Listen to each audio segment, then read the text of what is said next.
제가 말씀드린 사건이 굉장히 또 그 분노했던 사건인데요.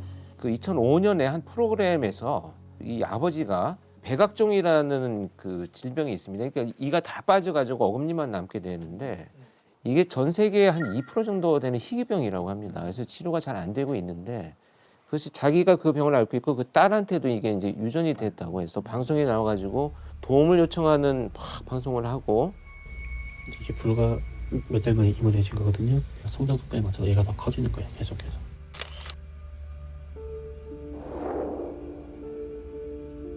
나는 돈이 없으니까 사랑을 주는데 아픈 것까지 같이 주는 거 보니까 자기 딸을 위해서 뭐 정말 도와주십시오. 도움이 필요합니다라는 것을 호소해가지고 방송에서 결국 그 이제 소위 어금니 아빠라고 이제 소문이 나서 많은 분들이 안타까우니까 도움을 주기도 했었는데 2017년 9월에 정말 끔찍한 사건이 발생을 합니다. 자기 딸, 당시에 14살 된 자기 딸의 친구를 수면제를 먹여서 담이 든 이 아이를 이제 성추행을 하다가 이 아이가 잠에서 깨어나니까 이 아이를 살해한 사건이 발생했습니다. 그래서 천사 아빠로 알려졌던 어금니 아빠 이모 씨의 두 얼굴이 속속 드러나고 있는데요. 이영학 사건은 우리 사회를 충격에 빠지게 했습니다. 처음에는 이제 그 어떻게 된 거냐라고 추궁을 했더니 아내가 죽고 나서 굉장히 우울해가지고 내가 자살을 하려고 음료수에다가 수면제를 넣어두었는데 아이들이 이것을 놀면서 음료수인 줄 알고 먹고 그렇게 사망했다라는 이제 변명을 합니다. 그런데 부검을 해봤더니 전혀 다른 결과가 나온 거죠. 이제 목에 졸린 흔적, 그다음에 이 수면제가 그 정도의 치사량도 아니고 이런 적절하지 않다는 여러 증거들이 나와서 이제 체포를 해서 조사를 하게 됐죠. 딸의 친구를 범행 대상으로 했다는 건 정말. 그런데 이제 이 범인의 이제 포렌식을 해가지고 조사를 해봤더니 기존에 이미 가출한 여성들을 자기 집으로 불러들여서 같이 생활을 한 흔적들이 많이 나왔어요. 이 씨는 자택 건물 5층에 사무실 같은 여러 개의 방을 두고 평소 최소 2명에서 서너 명의 젊은 여성들과 함께 지냈습니다. 그런데 이 범죄자가 참 특이한 게 14살부터 19살까지 요 사이에 미성년자네요. 미성년자인데 아주 교묘합니다. 13세 미만이면 처벌이 훨씬 더 커요. 그러니까 이건 형량상으로 봐서도 다 경계선을 넘어가고 그걸 계산해서 한다는 거예요? 예, 계산을 했어요. 왜냐하면 이영학이가 자기 아내를 만날 때가 14살 돼서 만나서 16살에 이 딸을 낳았거든요. 그러니까 충분히 알고 있었고 단순히 소화기호증이다 이런 이제 분석을 하신 분들이 계셨던데 소화기호증은 13세 미만을 대상으로 하는 거거든요. 이영학이 같은 경우는 단순 소화기호증이라기보다는 취약한 문제를 갖고 있는 사람들을 이렇게 유인을 해서 성범죄를 많이 시도를 해왔다는 거죠. 이영학 사건에서 이영학의 딸의 역할이 사실 굉장히 중요한데요. 이 피해자가 딸의 초등학교 동창이에요. 그러니까 애초에 피해자를 집으로 유인한 게 메시지를 보낸 게 이 딸이고 그리고 그 수면제가 든 음료수를 이영학의 지시로 그 피해자한테 건넨 것도 이 딸이고요. 그러니까 안심하고. 그리고 너무나 마음이 아팠던 게 그 아이가 없어지니까 그 피해자의 어머니가 아이를 막 찾다가 이 이영학의 딸한테 이제 전화를 하거든요. 근데 그 전화가 녹음이 돼 있는데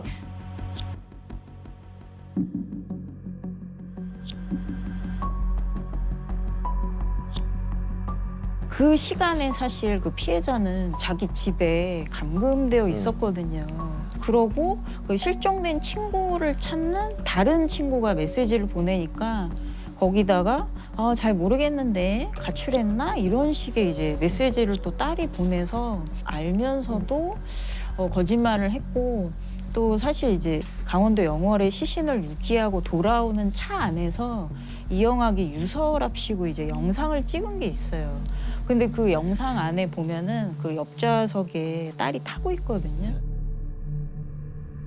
그 시신 유기 현장에 그 딸도 있었던 거죠. 그래서 이 양은 이 씨와 함께 숨진 14살 A 양의 시신을 담은 여행용 가방을 차량에 싣고 강원도 영월 야산에 유기한 혐의를 받고 있습니다. 그 포렌식 수사에서 드러난 것은 더 끔찍한 건 뭐냐면 그러니까 이영학이가 자기 딸의 휴대폰에 있는 친구들 사진을 보면서 선택을 했어요. 얘를 데리고 와라. 사실 14살이면 이 문제를 합리적으로 판단할 수 있었거든요. 뭐 주변에 알린다든지 신고를 한다든지. 근데 그런 것이 없이 동조를 하고 또 심지어 자기가 데리고 오기까지 했다라는 것이 이제 공범이다 이렇게 많이들 평가를 하고 있는데 그 배경을 우리가 살펴볼 필요가 있는데 제가 볼 때 이 이영학이는 가정폭력이 굉장히 심했던 것으로 추측이 됩니다. 그런 폭력이 계속 이어져 왔기 때문에 내가 어떤 방식으로 하면 더 이상의 폭력을 받지 않는다는 것이 이미 학습이 되어버린 것 같아요. 스톡홀름 신드롬이다라고 우리가 얘기하는 것은 피해자가 가해자에 대한 어떤 감정을 교류하는 것으로만 우리가 알고 있는데 폭력을 견디는 수단으로 내가 동조하는 모습이 포함이 되어 있거든요. 이건 사실 연민을 갖는 게 아니고 더 이상 이제 힘들고 괴로우니까 그냥 따라가는 것처럼 보여지는 거죠. 근데 남들이 볼 때는 굉장히 비이성적인데 왜 저러지? 왜 신고 안 하지? 정서적으로 완전히 종속돼 있었던 거네요. 상당한 가스라이팅의 상태였던 걸로 보여집니다.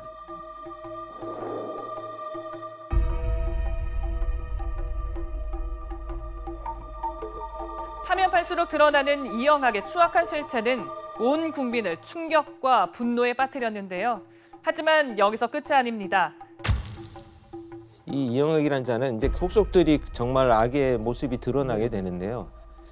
기존에 이미 성매매를 알선하는 사이트를 운영을 해왔었고 거기에 아내가 포함이 됐어요. 이 씨는 일종의 포주 노릇을 하며 여러 여성들을 모집해 성매매를 알선하고 나아가 아내까지 다른 남성들과 성관계를 갖게 한 것으로 나타났습니다. 그런데 그 장면을 제가 보니까 온몸이 문신이에요. 이 아내가.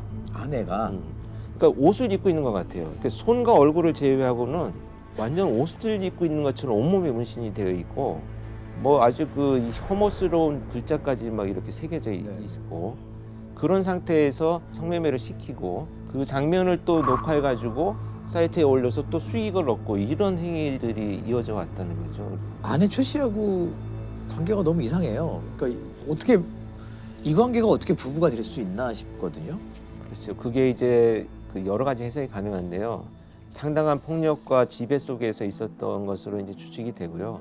자기가 어릴 때부터 아마 15살, 16살에 이영학과 결혼해가지고 이렇게 살아갔다는 것은 가정의 어떤 그 정상적이지 않은 어떤 것들이 좀 추측이 되는데 이러다 보면 지금 현재 관계를 맺고 있는 사람한테 의존성이 굉장히 높아집니다. 마치 이 상황을 벗어나가지고 뭐 경찰에 신고를 해서 내가 분리되고 나면 그 다음에 나는 어떻게 살아야 되지라고 하는 이런 비합리적인 어떤 의존성이 굉장히 높아져가지고 그 참 합리적인 판단을 못하게 되는 경우들이 많죠. 그 아내 사망 이후에 이영학의 행동이 그 이상한 점이 한두 가지가 아니라면서요. 이제 아내가 사망을 한 것이 이제 본인이 극단적인 자살을 해서 아파트에서 이제 술을 마시고 다투다가 뛰어내렸다 이렇게 얘기를 하고 있는데요. 그날의 행적이 굉장히 의심스럽습니다. 뛰어내렸는데 내려오질 않아요. 그리고 119에 신고를 하고 구급대가 도착하니까 그때서야 나옵니다. 구급대가 심폐소생술을 하고 구조 행위를 하고 있는데 휴대폰을 그냥 하고 있습니다. 그러니까 굉장히 의심스러운 점인데 투신 직후에는 아내 곁을 지키며 오열하거나 하지 않고 휴대전화만 만지작거리던 모습을 보였던 이영학. 근데 여기서 더 한 가지 의심스러운 것은 그 유서가 이 아내가 자필로 쓴 게 아니고 프린트가 된 거예요. 그래서 그 염을 할 때도 자기가 자기 휴대폰을 이렇게 걸어놓고 자기가 녹화를 했어요. 자기 아내를 염을 하면서 직접. 말할 때마다 웃는 눈도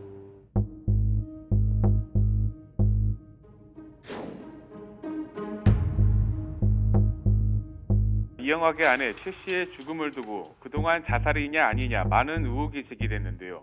사실은 이제 그 사망하고 나니까 그래서 밝힐 수 있는 방법은 없고 내가 싸웠다라고 하니까 뭐 이런 상처들도 났다. 또 다른 방에 있어서 못 봤다 이렇게 진술하고 있기 때문에 그 수사에 대해서는 사실 입증할 수 있는 자료가 굉장히 부족한 상태입니다. 안타까운 것은 자기 아내와 딸은 결국은 자기 어떤 그 금전적인 목표를 이루기 위한 도구로만 이용됐다는 그런 안타까운 사건이죠. 그러니까 아내를 도구로 생각하는 이런 패턴이 아내의 사후에도 이어지거든요. 영월의 그 중학생의 시신을 유기하고 돌아오는 길에 그 안에서도 그 똑같은 주장을 되풀이해요. 나는 부인이 사망한 이후에 내가 너무나 정신이 없이 살아서 이랬다라고 마치 부인의 죽음과 이 사건이 관계가 있는 것처럼 얘기를 하거든요. 근데 이런 특성이 어디까지 이어지냐면 이영학이 나중에 이렇게 잡혀서 그 포토라인 앞에 섰을 때 거기서도 또 이제 똑같은 패턴을 보이는데 이 피해자의 죽음에 대해서는 피상적으로 살짝 언급을 하고 그 다음에 바로 뭐라 그러냐면 9월 5일에 제 아내의 죽음 자살에 대해서 좀 진실을 밝혀주십시오. 굉장히 빠른 순간에 그 화제를 본인의 아내의 죽음으로 돌려버리거든요. 그걸 위해서 차에서 영상도 찍은 걸까요? 그렇죠, 나중에 그렇죠. 그걸 하기 위해서 알리바이성으로 이제 찍은 거죠. 네.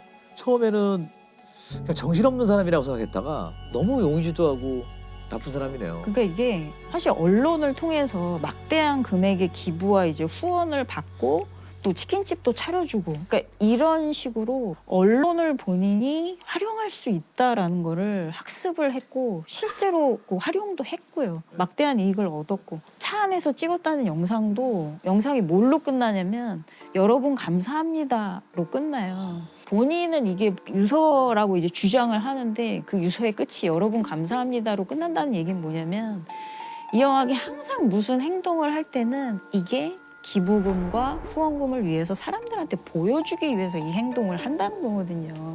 이런 현상을 보이는 게 이제 뭐 여러 가지 이유가 있겠지만 사이코패스도 있을 수 있고 특히 경향성으로 봐서는 이 연극성 성격 장애의 경향성이 굉장히 저는 높다고 생각을 합니다. 이게 연극성 성격 장애라는 것은 어떤 관심을 끌기 위해서 굉장히 극적인 드라마틱한 것을 잘 만들어요. 그리고 그 관심이 조금이라도 소홀해지면 막 충격적인 일을 만들어서 어떻게든 관심을 끌고자 하는 이런 그 경향성이 굉장히 높은 사람들인데 이 사람들이 그 성적 중독이 굉장히 높은 경우가 많습니다.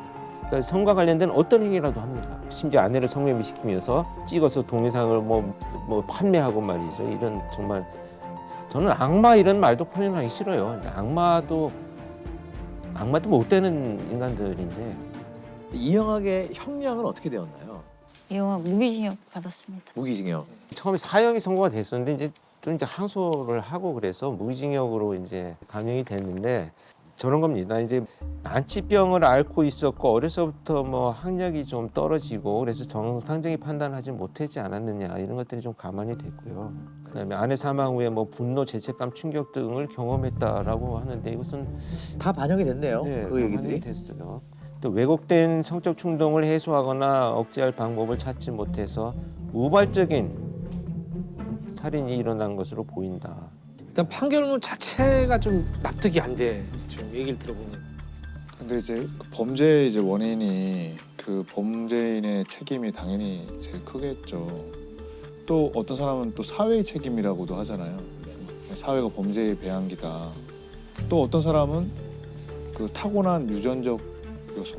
그러면 본인과 타고난 것과 환경과 사회의 책임을 몇 대 몇으로 가져가야 되느냐 하는 데 대해서 합의가 돼 있지는 않은 것 같아요. 근데 지금 이 판결은 타고난 것도 좀 부족한 게 있고 그래서 이제 사형을 못 하겠다는 거고 어떤 사람은 저렇게 악마 같은 사람은 당연히 사형해야지 이렇게 그런 사람이 볼 때는 이런 판결을 보면 정말 피가 거꾸로 섰죠.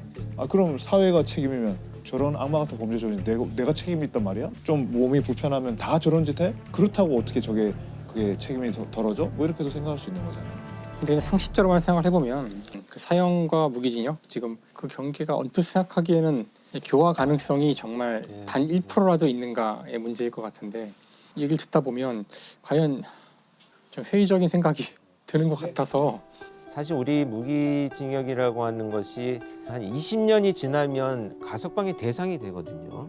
아마 제가 볼 때 이런 정도의 치밀함을 갖고 있다면 가석방을 해서 나가기 위해서 엄청난 모범수로 살 가능성이 있어요. 이춘재가 지금 밝혀지고 나서 다들 모범수라고 하지 않습니까? 그럼 이춘재가 그 악마성을 그냥 감추는 이유는 큰 나중에 어떤 목표가 있었다는 얘기가 되거든요.